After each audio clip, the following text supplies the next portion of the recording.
ابو ذر سے ربضہ میں ملا، وہ ایک جوڑا پہنے ہوئے تھے اور ان کا غلام بھی جوڑا پہنے ہوئے تھا۔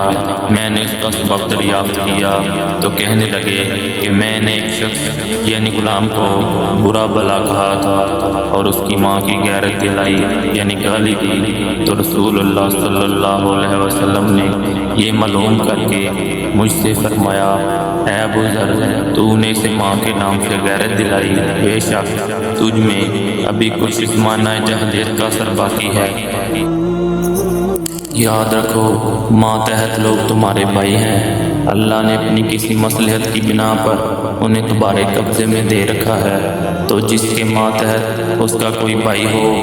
تو اس کو بھی وہی کھلائے جو آپ کھاتا ہے، اور وہی کپڑا اسے پہنائے جو آپ پہنتا ہے، اور ان کو اتنے کام کی تکلیف نہ دو کہ ان کے لیے مشکل ہو جائے، اور اگر کوئی سخت کام ڈالو تو تم خود بھی ان کی مدد کرو۔